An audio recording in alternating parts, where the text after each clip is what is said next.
가마에도 등급이 있었다. 오늘날 승용차라고 다 똑같은 게 아니듯이 조선시대 가마도 마찬가지였다. 오늘날 경차와도 같은 새끼가마에서 보급형인 4인교,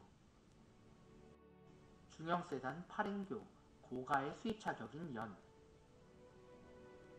첨단 초원, 똥차 초교까지 그 구색이 만만치 않았다.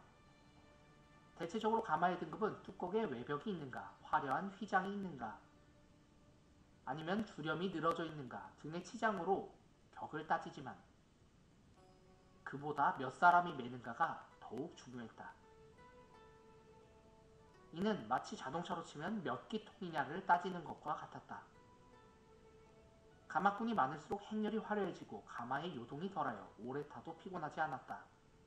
왕족이 타고 다니던 가마를 연이라고 하는데 세자가 타고 다니던 연은 14명이 메었고 왕이 타는 연은 20명 가까운 인원이 메었다. 일반인은 죽어서야 20명이 메는 상여를 탈 수 있었을 뿐 살아생전에는 꿈도 못 꿀 일이었다. 민간의 가마로는 2명이 들고 가는 간단한 새끼가마와 4명 정도가 메고 가는 4인교가 일반적이었다. 또 대충 만든 간단한 가마로 뚜껑이 없는 초교가 있었다. 다만 사치풍조가 만연해지면서 6인교, 8인교, 12인교까지 등장했다. 이렇게 가마는 단순한 탈 것이 아니라 위계 질서를 나타내는 상징물이기도 했다. 따라서 관원들은 풍기에 따라 탈 수 있는 가마의 종류가 제한되어 있었는데 관리들 가운데 가장 높은 1품관 정승급은 주로 평교자를 탔다. 이것은 여인들이 타고 다니던 평교자와는 다른 것으로 가마를 들고 가는 게 아니라 가마꾼 4명이 어깨에 끈을 메고 가는 형태였다. 아래 그림을 보자 대략 조선시대 정승급 고위관료의 행차 모습이다. 커다란 파초선이 늘어진 아래로 표범 가죽을 깐 평교자에 올라와 있는데 저기서 깔고 있는 표범 가죽 한 장만 해도 기와집 한 채값과 맞먹었다. 한편 왕이 타고 다니던 연과 관련해서 재미있는 에피소드가 있는데 연산군은 관료와 유생들을 멸시했기 때문에 자신의 가마를 유생이나 문신들에게 매게 했고 나중에는 왕의 잘못을 간언하는 사원부의 길을 꺾어놓을 셈으로 왕 앞에서 예절을 알게 한다는 명목으로 사원부 관리들에게까지 가마를 매게 했을 정도였다. 꿈의 하이브리드 가마, 쌍가마. 그러나 임금이 타고 다니던 연을 제외하면 뭐니뭐니 해도 가마 중에 으뜸은 쌍가마였다. 이것은 사람이 매는 가마가 아니라 말 2마리가 끄는 가마였다. 가교, 상교, 쌍마교라고도 부르는 쌍가마는 조선 후기에 등장한다. 가마가 화려했으니 탈 수 있는 자격도 극히 제한되어 있었는데 대감이라고 부르는 2품 이상과 승지를 지낸 이들에게만 허용되었고 왕족을 제외하고는 도성 밖에서만 타도록 하였다. 그런데 법령이 철저히 지켜지지 않아 고을 수령들이 감시가 허술한 틈을 타서 스스로 쌍가마를 타거나 아니면 어머니나 부인을 태우고 다니는 일이 잦았다. 18세기 후반 영조 때로 가면 이런 일은 아주 예사롭게 발생하여 의유당 일기에 보면 판관 정도의 관리 부인이 군악대까지 앞세우고 동해바다의 일출 광경을 보러 갔다는 내용이 나오고 있다. 이런 풍조는 점점 번져서 당시 여인네들이 쌍가마 타보는 것을 평생의 소원으로 삼기도 했다고 한다. 정혜궁도 1818년 제작된 목민심서에서 이렇게 말할 정도였다. 요즘 양반들은 누구나 쌍가마를 타려고 하니 고을 수령들은 너무 다그치지 말아라. 양반들이 자기 어머니를 위해서 쌍가마 태워주는 것도 효도의 차원으로 보아 반나절 거리나 하루 거리만큼은 태워주는 것이 마땅하다고 본다. 이런 쌍가마의 동력의 원천은 인력이 아닌 가축에 있었으나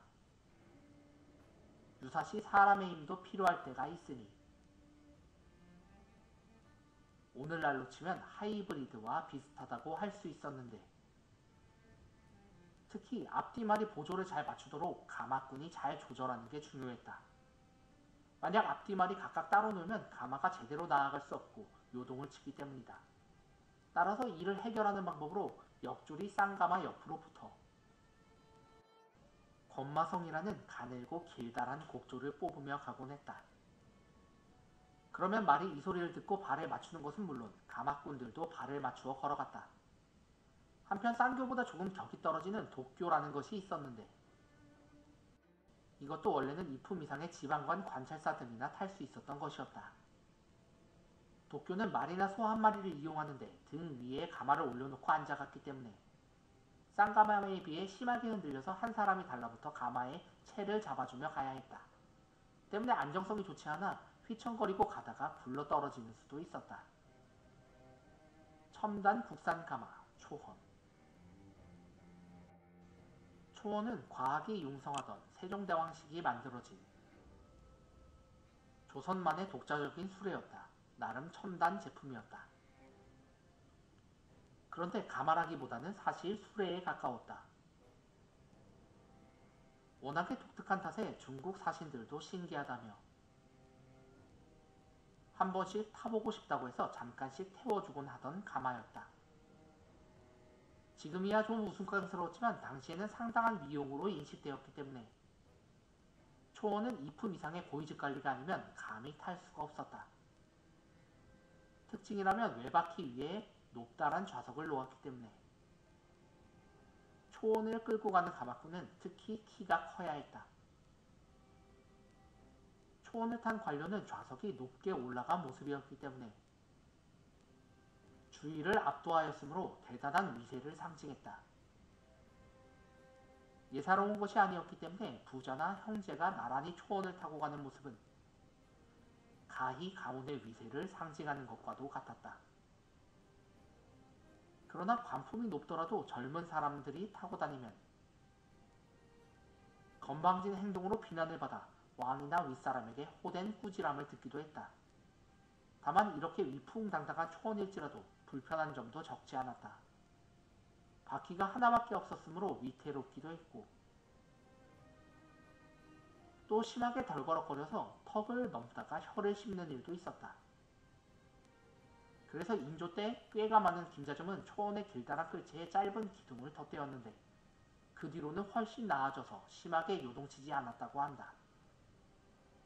오늘날로 치면 자동차의 쇼바와 같은 완충장치의 보완이라고나 할까.